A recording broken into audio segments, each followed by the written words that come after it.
杨开，你入门3年，147场挑战无一获胜，此次以名相搏，境界却毫无提升，你图什么？乱柿子，随便你。Halo guys, apa kabarnya hari ini? Masih baik-baik aja kan? Di video kali ini kita akan melanjutkan cerita Donghua Martial Peak. Oke, nggak usah lama-lama lagi, kita langsung aja ke ceritanya. Apa yang membawa Anda ke sini? Tanya Yang kepada asisten toko, dan asisten toko menjawab. Saya di sini atas perintah manajer untuk menunggu Tuan Yang. Manajer bilang dia ingin mengundang Tuan Yang ke pelelangan mendatang. Lelang? Yang mengangkat sebelah alisnya, tiba-tiba teringat bahwa Kang Siran memang pernah menceritakan hal ini kepadanya beberapa hari yang lalu. Ia mengatakan bahwa para seniman bela diri kota hutan Mample telah memperoleh banyak barang berharga di dalam pagoda 5 warna. Jadi Tuan Kota Duan Yansan berencana untuk mengadakan pelelangan agar semua orang dapat menukarkan harta mereka. Namun Yang sedang kekurangan uang dan tidak terlalu tertarik dengan hal ini sebelumnya. Jadi ia tidak menunjukkan niat untuk pergi. Tanpa diduga, Kang Siran tetap mengirim seseorang untuk mengundangnya.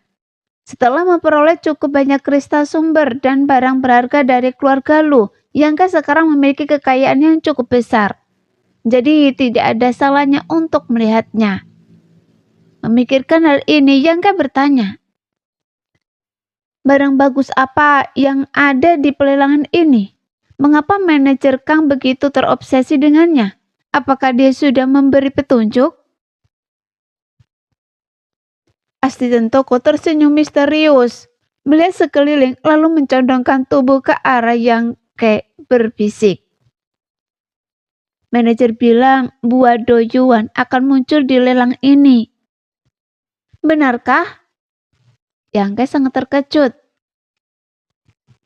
Benar. Itulah mengapa manajer Kang sangat tertarik dengan lelang ini dan ingin mengajak alkemis Yang untuk bergabung, mengumpulkan dana untuk mencoba merebut buah doyuan itu. Saya mengerti. Yang mengangguk.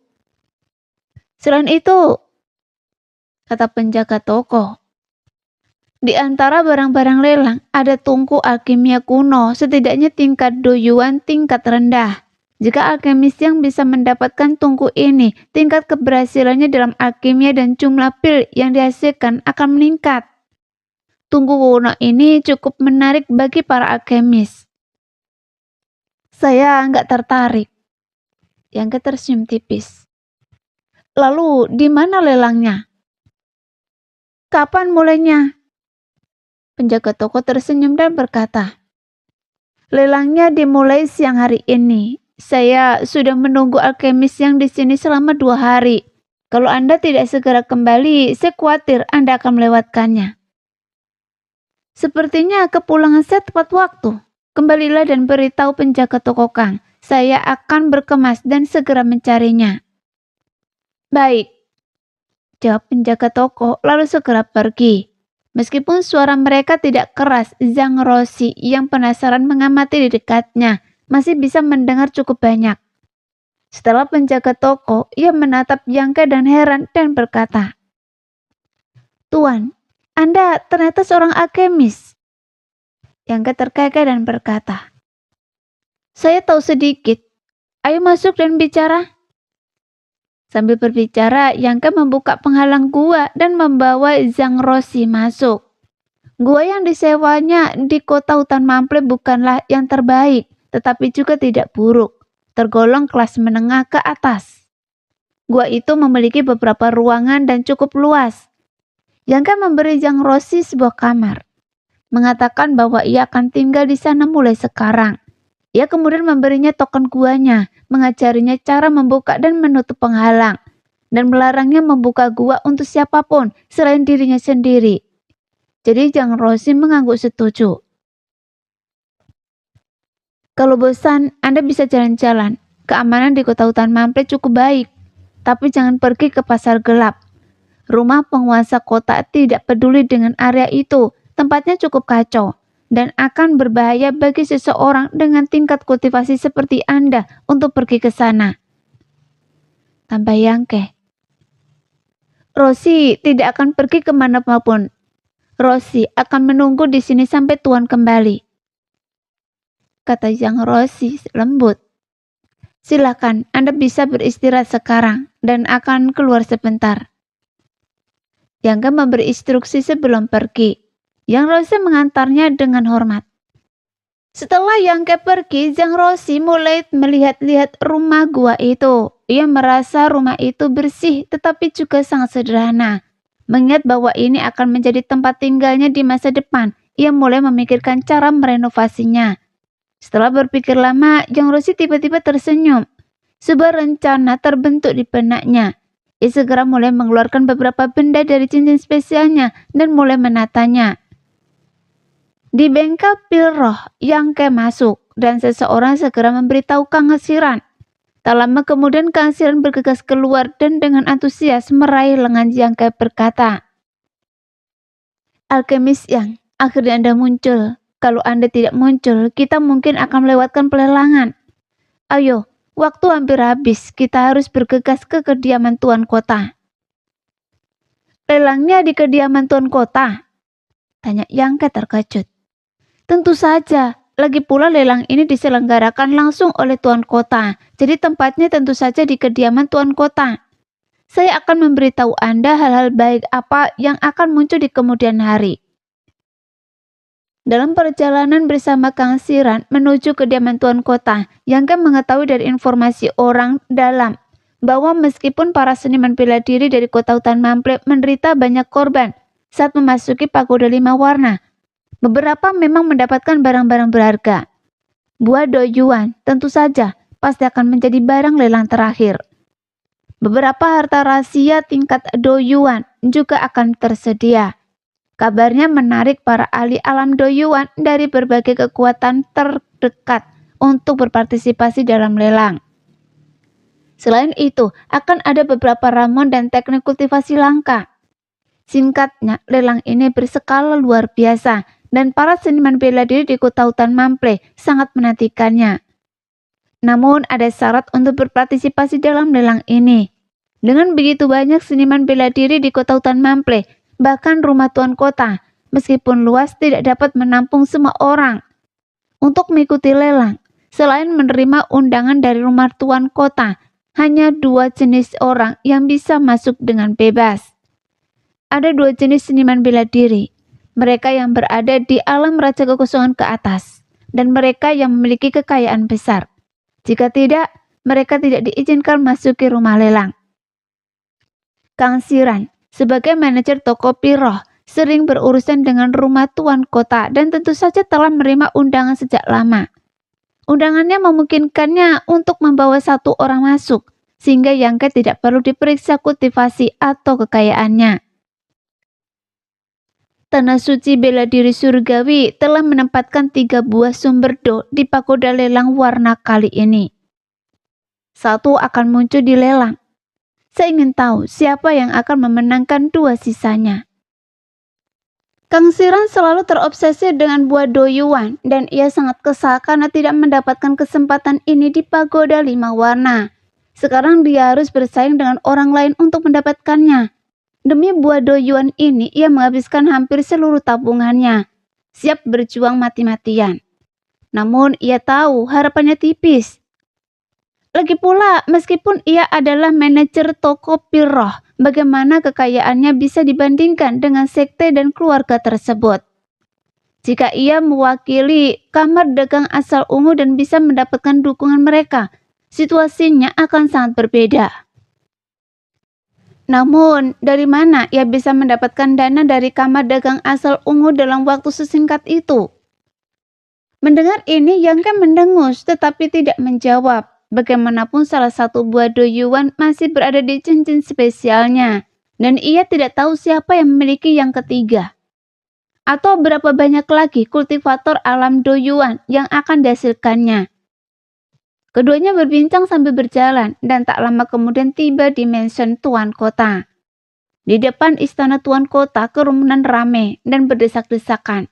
Banyak seniman bela diri berebut masuk.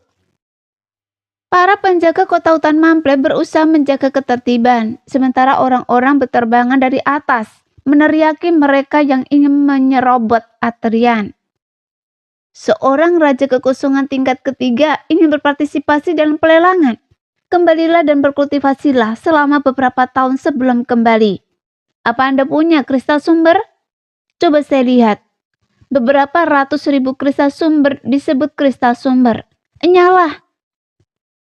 Sebuah teriakan datang dari depan, jelas menunjukkan bahwa beberapa seniman bela diri yang tidak memenuhi syarat mencoba menyelinap masuk, tetapi tertangkap oleh para penjaga dan terlempar jauh, mendarat berantakan. Raja kekosongan tingkat pertama hampir tidak memenuhi syarat. Tolong, kawan! Apa yang Anda lakukan di sini? Seorang kultivator Raja Suci tingkat ketiga, percaya atau tidak?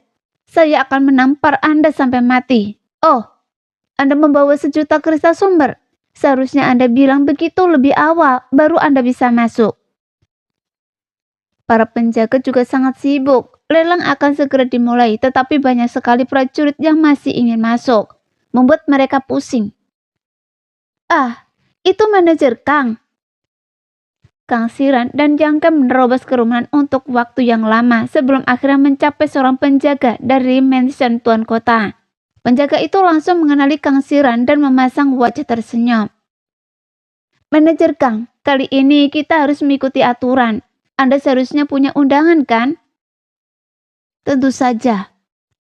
Kang Siran tersenyum tipis dan dibawa tatapan iri dan cemburu dari banyak prajurit sekitarnya. Ia dengan santai mengeluarkan sebuah undangan dan menyerahkannya kepada penjaga. Penjaga itu mengambil undangan itu, memeriksanya dan tersenyum. Baiklah manajer Kang, silakan masuk. Begitu masuk, tunjukkan saja undangan Anda dan seseorang akan mengurus Anda. Terima kasih. Ngomong-ngomong, bolehkah saya membawa teman ini masuk? Kang Siran menunjuk Yangke. Sesuai aturan, tentu saja, tidak masalah. Penjaga itu melirik Yangke dan segera mempersilahkan mereka masuk. Kang Siran mengangguk, lalu ia dan Yangke melompat keluar dari kerumunan. Keduanya menghela nafas lega. Ayo pergi, pelelangan akan segera dimulai. Kang Siran mempercepat langkahnya sambil berbicara. Tak lama kemudian keduanya masuki rumah tuan kota. Setelah Kang Siran menunjukkan undangannya, seorang pelayan segera membawa mereka ke sebuah kamar pribadi bernomor Yijiu. Kang Siran tampak agak terkejut dengan nomor ini. Lagi pula ia adalah tokoh terkemuka di kota hutan Mample. Meskipun kultivasinya tidak terlalu kuat, ia dikelilingi oleh aura kamar dagang asal ungu, dan bahkan tuan kota Duan Yuansan tidak akan berani meremehkannya. Namun sekarang, ia hanya ditempatkan di kamar pribadi bernomor B, menunjukkan bahwa kamar-kamar di depannya ditempati oleh orang-orang yang lebih kuat atau berlatar belakang lebih hebat darinya. Menyadari hal ini, Kang Siran merutkan kening, merasa ada yang tidak beres. Rumah lelang itu tampaknya telah diubah sementara dari aula utama mansion tuan kota, dan ternyata cukup luas. Aula bawah penuh sesak dengan orang. Yangke melihat sekeliling dan memperkirakan setidaknya ada beberapa ribu orang.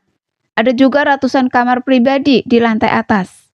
Meski begitu, banyak orang tidak bisa masuk. Jika bukan karena Kang Siran, bahkan jika mereka berdua bisa masuk, tidak akan ada tempat untuk menginap. Saat ini, aula itu ramai dengan kebisingan, dengan banyak orang berbisik dan berdiskusi di antara mereka sendiri. Lelang jelas belum dimulai. Hanya 100 kamar pribadi yang benar-benar sunyi, dengan para seniman bela diri di bawah melirik mereka dengan ekspresi iri. Duduk, kata Kang Siran.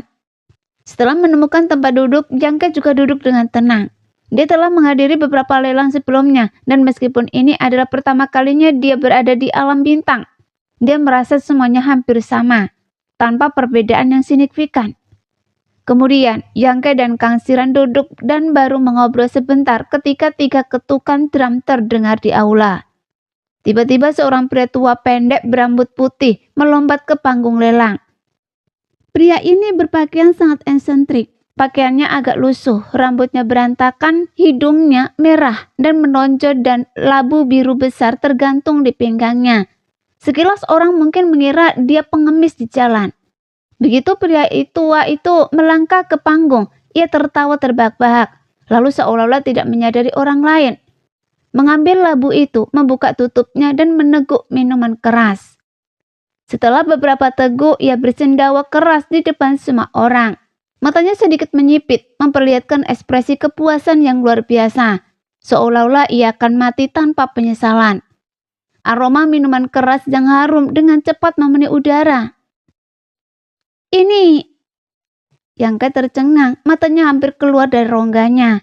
Ia telah menghadiri beberapa lelang di wilayah bintang asalnya, tetapi para juru lelangnya tampak dewasa dan tenang, atau memikat dan menggoda.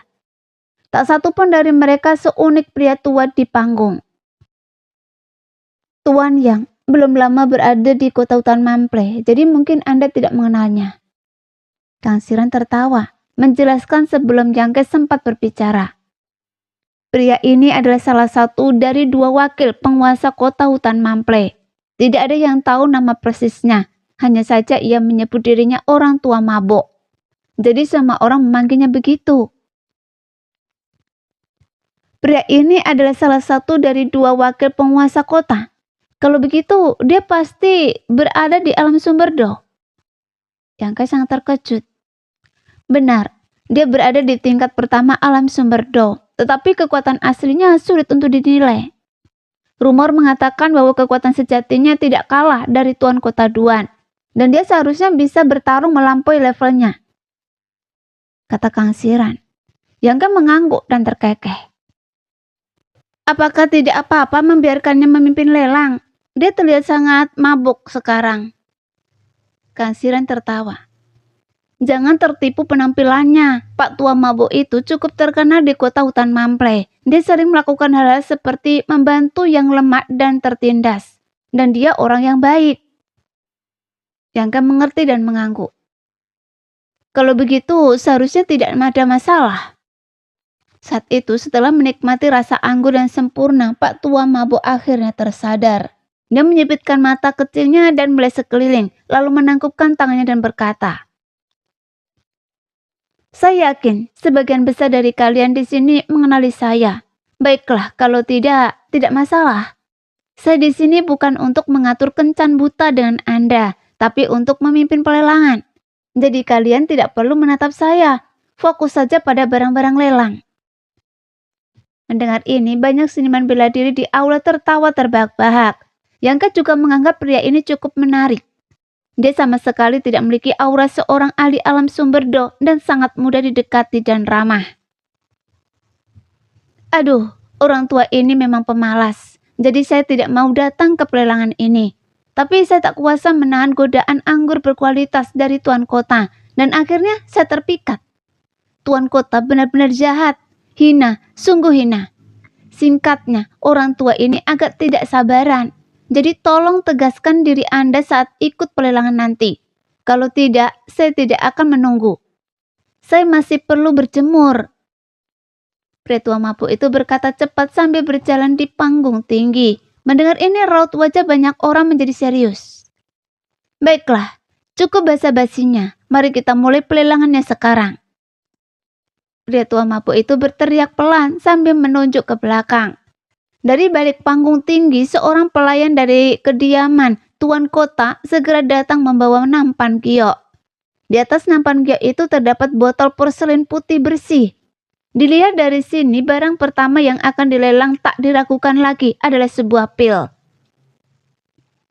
Pil spiritual kuno, 1 botol pil kondensasi ilahi. Total 3. Akan dilelang bersama. Harga awal 30.000, kristal asal. Setiap penawaran minimal 1.000. Silakan lanjutkan. Setelah Pak Mabuk tua selesai berbicara, ia menunggu dengan tenang. Pil kondensasi ilahi ini sebenarnya pil kondensasi ilahi. Pil kondensasi ilahi begitu saja. Berapa banyak lagi hal baik yang akan datang? Konon setelah mengkonsumsi pil kondensasi ilahi, seseorang dapat menempa dan memperkuat indera ilahi mereka, membuatnya semakin kuat. Saya penasaran, apakah itu benar? Ini adalah pil spiritual tingkat derajat kekosongan bertubuh tinggi. Dalam keadaan normal, para alkemis kota hutan Mample tidak dapat memberikannya. Setelah mendengar bahwa itu adalah pil kondensasi ilahi, para seniman bela diri yang hadir langsung menjadi antusias. Lagi pula indera ilahi berkaitan dengan keselamatan setiap seniman bela diri. Jika indera keilahian seseorang kuat, akan sangat efektif untuk bersembunyi, melarikan diri, mencari, atau bahkan melawan musuh. Oleh karena itu, pil kondensasi ilahi ini berguna bagi setiap seniman bela diri. 31.000, 32.000, 35.000. Penawaran di aula naik turun, bahkan orang-orang di ruang pribadi pun ikut menawar. Tak lama kemudian botol pil kondensasi ilahi menembus batas 50.000 kristal sumber. Suasana menjadi tenang sesaat ketika seseorang meneriakkan 60.000 kristal sumber. 60.000 sekali, 2 kali, 3 kali. Oke, botol pil kondensasi ilahi ini milik teman yang baru saja menawar. Tolong bawa semua kristal sumbernya dan pergi ke belakang panggung untuk menyelesaikan transaksi. Barang berikutnya. Pria tua mabuk yang berdiri di panggung tinggi dengan mata tertutup tiba-tiba menyelesaikan transaksi dengan sangat cepat. Bahkan tanpa memberi orang lain kesempatan untuk bereaksi dan langsung beralih ke barang berikutnya dalam lelang. Ini terlalu cepat. Ini lelang atau penjualan paksa. Tindakan Pak Tua mabuk sungguh tak terduga. Aula pun riuh, dipenuhi diskusi. Rasanya belum pernah ada seniman bela diri yang mengalami lelang seperti ini sebelumnya. Dalam lelang-lelang sebelumnya, setiap seniman bela diri yang memimpin lelang akan berulang kali bertanya, apakah ada tawaran yang lebih tinggi? Takut barang yang dilelang tidak akan laku. Namun Pak Tua mabuk tampak sama sekali tidak peduli. Ia hanya ingin menyelesaikan lelang secepat mungkin, lalu tidur dan berjemur. Seketika, para peseniman bela diri yang ragu-ragu menaikkan tawaran mereka menjadi sangat kesal. Hanya orang yang menawar 60.000 dan akhirnya menang berdiri dari tempat duduknya dengan raut wajah puas. Seolah-olah ia telah mendapatkan penawaran yang bagus. Dan bergegas ke belakang panggung, jelas siap untuk menyelesaikan transaksi. Setelah mengalami sendiri ketidaksabaran Pak Tua mabuk, gairah setiap seniman bela diri pun tersulut selama lelang. Mereka tak lagi ragu ketika menemukan sesuatu yang mereka inginkan, dan kecepatan menawar mereka lebih cepat daripada orang lain. Seolah-olah mereka takut Pak Tua mabuk akan menentukan harga sebelum giliran mereka. Hasilnya, pelelangan berlangsung dengan kecepatan yang mencengangkan. Dengan lebih dari 40 barang terjual dalam waktu kurang dari setengah jam. Hal ini sama sekali tak terpikirkan dalam pelelangan-pelelangan yang pernah dialami Yangke sebelumnya. Pil, harta karun rahasia, teknik kultivasi, dan seni rahasia bermunculan silih berganti. Beberapa di antaranya dilelang oleh para seniman bela diri itu sendiri, tetapi sebagian besar dibawa keluar dari dalam pagoda 5 warna. Sisa-sisa dari medan perang kuno ini tentu saja memicu hiruk-pikuk penawaran, membuat suasana pelelangan menjadi sangat panas. Yangke juga memperkirakan harga barang-barang ini secara kasar. Harta karun rahasia tingkat doyuan biasa berharga 7 atau 800.000 kristal sumber, sementara harta karun dengan kualitas yang sedikit lebih tinggi dapat dengan mudah mencapai jutaan. Ia mengira dengan 1 juta kristal sumber sebagai dasarnya, ia akan memiliki kepercayaan diri. Tetapi sekarang tampaknya ia masih miskin. Zirah doyuan kelas rendah. Zirah prajurit harimau. 1,8 juta sekali. 2 kali, 3 kali. Para penawar, silakan bawa kristal sumber kalian ke belakang panggung untuk menyelesaikan transaksi. Mari kita lihat barang lelang berikutnya. Setelah Pak Tua mabuk selesai berbicara, ia berdiri di samping lagi, tak bergerak. Dari belakang panggung, seorang pelayan muncul membawa nampan giok berisi benda lelang misterius yang tersampir di atasnya. Benda itu ditutupi kain merah, menutupi wujud aslinya. Hanya tingginya yang terlihat seperti setengah kaki. Saat pelayan itu mendekat, Pak Tua Mabuk terkekeh, menatap penuh arti ke bawah dan berkata, "Barang lelang ini luar biasa berharga. Awalnya dimaksudkan sebagai barang pamungkas, tetapi atas desakan saya, benda ini muncul lebih cepat dari jadwal. Banyak dari kalian mungkin sudah menebaknya. Jadi, mari kita mulai." Setelah itu, ia mengangkat kain merah dari nampan giok, memperlihatkan benda itu kepada kerumunan. Benda itu adalah sebuah kuali perunggu, cukup besar untuk dipegang dengan satu tangan. Kuali itu berwarna biru kehijauan tua, dihiasi ukiran naga dan burung ponik, memancarkan aura yang luar biasa. Aura kuno dan sunyi terpancar darinya. Pria tua pemabuk itu mengambil kuali dan terkekeh. "Kami sudah mempelajari kuali giok hitam ini selama berhari-hari, tetapi kami masih belum bisa memastikan terbuat dari bahan apa. Kami hanya tahu ini tungku pemurnian pil dan bahkan tingkat doyuan tingkat menengah." "Tungku pemurnian pil tingkat doyuan tingkat menengah?" Seruan tiba-tiba terdengar dari bawah. Meskipun ada banyak barang bagus dan harta karun yang tak terhitung jumlahnya di pelelangan ini, barang-barang dengan tingkat doyuan tingkat menengah atau lebih tinggi masih jarang ditemukan. Apalagi karena ini adalah tungku pemurnian pil. Karakteristiknya tentu saja akan membuat para alkemis heboh. Alkemis sangat kaya, dan tungku pemurnian pil yang bagus seringkali dapat membuat mereka bangkrut. Terlebih lagi, sekte dan keluarga besar selalu berkomitmen untuk membina alkemis mereka sendiri. Jadi tungku pemurnian pil tingkat doyuan tingkat menengah ini pasti akan menggoda mereka. Dengan tungku alkimia yang baik, seorang alkemis tidak hanya dapat meningkatkan tingkat keberhasilannya dalam produksi pil, tetapi juga berpotensi memurnikan pil yang biasanya mustahil dimurnikan. Oleh karena itu, nilai tungku alkimia sudah jelas. Bahkan Yangke yang belum bergerak tak kuasa menahan diri untuk tidak berbinar ketika melihat tungku alkimia ini. Indra ilainya melesat ke platform tinggi untuk mengamatinya dengan seksama. Ia tidak sendirian. Indra ilahi yang tak terhitung jumlahnya melonjak dari segala arah aula lelang, berkumpul dan menciptakan suasana yang meriah.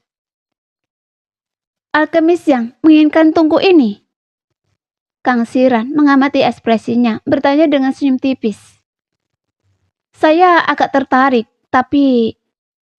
Yangke menggelengkan kepalanya sambil tersenyum asam. "Saya mungkin tidak bisa menang melawannya."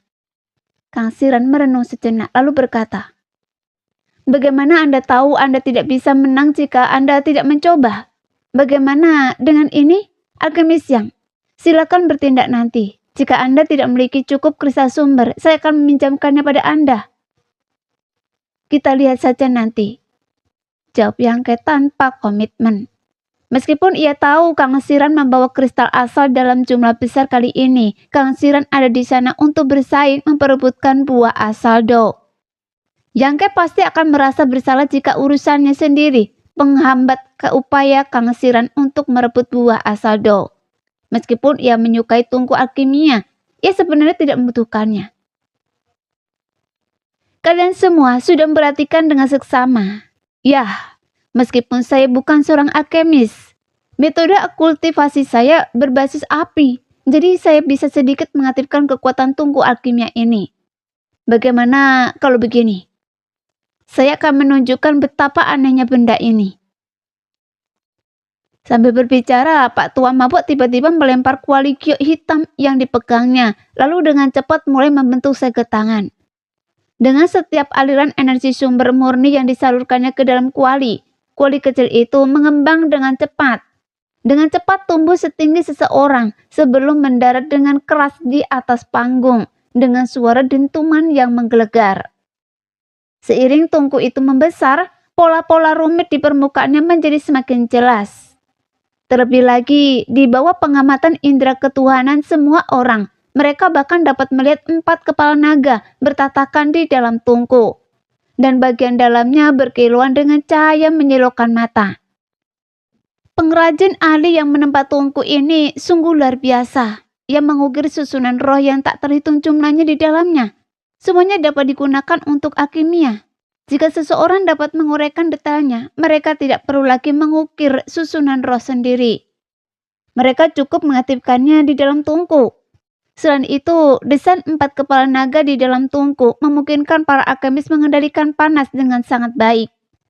Tungku ini juga memiliki beberapa fungsi menakjubkan lainnya. Perhatikan baik-baik, semuanya. Saat Pak Tua mabuk berbicara, ia tiba-tiba mengambil labu, meneguk minuman keras yang kuat, dan wajahnya yang sudah kemerahan semakin memerah. Ia menepuk dadanya dan meludah ke dalam kuali giok hitam. Seekor naga api menyembur dari mulutnya. Kepala dan ekornya bergoyang, menabrak kuali dan menghilang tanpa jejak. Pak Tua mabuk kemudian mulai memanipulasi segerohnya. Senyum misterius tersungging di bibirnya. Tiba-tiba api yang berkobar meletus dari salah satu kepala naga di dalam tungku. Api itu yang tampaknya sangat panas memiliki rona biru tua dan intensitasnya dapat diatur oleh kendali Pak Tua mabuk. Kemudian kepala naga kedua menyemburkan api diikuti oleh yang ketiga, keempat. Pak Tua mabuk menarik segel sihirnya dan berdiri tak bergerak di samping. Namun api di dalam kuali tidak padam. Malahan api itu terus menyala, seolah ditakdirkan untuk terus menyala dalam waktu yang lama. Kuali ini benar-benar dapat menyimpan energi. Seseorang yang berpengetahuan segera menyadari maknanya. Memang, teman ini memiliki mata yang tajam. Pak Tua mabuk tertawa terbahak-bahak. Saya tidak menggunakan banyak kekuatan tadi, hanya setara dengan serangan biasa. Namun bahkan kekuatan yang dituangkan ke dalam kuali itu cukup untuk membuatnya menyala selama setengah hari. Dan setelah panasnya terkontrol dengan baik, panasnya tidak akan pernah berubah lagi. Sekarang Anda mungkin mengerti betapa bermanfaatnya ini bagi para alkemis, kan? Setelah Pak Tua mabuk selesai berbicara, keributan meletus di aula. Meskipun ia tidak menjelaskannya dengan jelas, para seniman bela diri yang hadir pada dasarnya memahami betapa berharganya kuali ini. Seorang alkemis perlu terus-menerus mengamati perubahan pada herbal obat, mengendalikan panas dan terus-menerus menyalurkan energi ke dalam tungku selama alkimia. Mereka tidak bisa meninggalkannya tanpa pengawasan. Namun, dengan kuali giok ini semuanya berbeda. Alkemis hanya perlu mengatur suhu tertentu dan menyalurkan energi yang cukup, dan tungku akan mempertahankan kondisi tersebut untuk jangka waktu tertentu. Alkemis dapat menggunakan waktu ini untuk memulihkan diri. Seringkali alkemis gagal karena energi internal mereka tidak dapat diisi ulang, tetapi dengan kuali giok ini, masalah ini sepenuhnya teratasi. Selain memiliki kemampuan tungku pada umumnya, tungku ini memiliki karakteristik uniknya sendiri dan berada pada tingkat sumber do tingkat menengah. Menjadikannya sangat berharga di mata para alkemis. Praktis merupakan harta karun kekaisaran. Waktu terbatas, jadi saya tidak akan menunjukkan semua karakteristik lain dari tungku ini. Namun, saya dapat menjamin bahwa jika ada alkemis yang memiliki ini, mereka dapat memurnikan pil pada tingkat yang lebih tinggi dari yang sebelumnya. Mendengar ini, banyak orang terkesiap menakjub. Maju sebagai alkemis bahkan lebih sulit daripada maju sebagai seniman bela diri, terutama di ranah utama. Banyak alkemis yang terjebak di level raja kekusuhan tingkat atas, tidak mampu berkembang lebih jauh seumur hidup mereka. Namun, menurut Pak Tua mabuk, dengan kuali giok hitam, seorang alkemis level raja kekusuhan memiliki peluang untuk memurnikan pil level doyuan, dan tingkat keberhasilannya tidak rendah. Godaan dan manfaat ini tak hanya membuat para alkemis yang hadir sangat bersemangat, tetapi juga membangkitkan semangat para perwakilan dari berbagai sekte dan keluarga. Tungku pil level doyuan tingkat menengah, kuali giok hitam, harga awal 1 juta kristal sumber. Dengan setiap penawaran meningkat tidak kurang dari 50.000. Silakan lanjutkan. Pak Tua mabuk mengumumkan dengan lantang. sambil tersenyum sambil berjalan ke samping. Harga awal 1 juta. Bibir Yangke berkedut mendengar ini. Dia tergoda oleh kata-kata manis kuali giok hitam. Tungku pil yang dimilikinya adalah kuali kekosongan ungu yang diperolehnya dari Taman Kekaisaran bertahun-tahun lalu. Sebuah tungku tingkat raja kekosongan bermutu tinggi. Tungku itu memang sudah bersamanya selama ini, tetapi dibandingkan dengan kuali giok hitam, kuali kekosongan ungu berada di kelas yang sama sekali berbeda. Harga awal 1 juta masih membuat Yangke tersenyum kecut. Dia hanya memiliki sedikit lebih dari 1 juta kristal sumber, hampir tidak cukup untuk menawar harga awal. Kuali giok hitam ini begitu ajaib. Kang Siran yang berdiri di dekatnya tampak sangat terkejutnya. Meskipun ia telah berhasil mendapatkan beberapa informasi sebelumnya, berkat hubungannya yang baik dengan Mansion Tuan Kota, ia jelas tidak tahu banyak tentang kuali giok hitam. Setelah mendengar penjelasan Pak Tua Mabok, ekspresinya menjadi serius. Jika ia bisa memenangkan kuali ini, produksi pil dari bengkel Piroh pasti akan meningkat secara signifikan. Sebagai manajer tempat ini, kinerjanya akan meningkat, dan mungkin suatu hari ia akan menerima penghargaan dan promosi dari kantor pusat kamar dagang. Namun memikirkan buah doyuan di akhir, Kang Siran kembali bimbang. Ia menoleh ke arah Yangke yang juga tersenyum kecut dan bertanya dengan heran. Tuan Yang, Anda tidak akan menawar? Tidak, saya hanya akan menonton pertunjukannya. Yangke menggelengkan kepalanya perlahan. Kang Siran mengerti dan mengangguk, tidak berkata apa-apa lagi. Dalam waktu singkat mereka berdua berbincang. Pelelangan sudah dimulai, tetapi aneh, tidak ada yang menawar, dan aula benar-benar sunyi. Jelas semua orang menunggu orang lain untuk bergerak dan melihat bagaimana hasilnya. Untuk sesaat, suasana di pelelangan terasa sangat aneh. Jika orang lain yang menjadi tuan rumah pelelangan, mereka mungkin tidak akan terburu-buru, tetapi akan menunggu dengan percaya diri. Lagi pula, barang bagus memang tak pernah kekurangan pembeli. Tapi kali ini juru lelangnya adalah Pak Tua Mabok. Setelah menunggu beberapa saat, melihat tak ada yang menawar, Pak Tua Mabok itu tak kuasa menahan senyum dan berkata, sepertinya barang pertama yang tak terjual di lelang ini akan segera lahir. Kalau begitu, tunggu! Wakil wali kota, apa Anda tidak terburu-buru?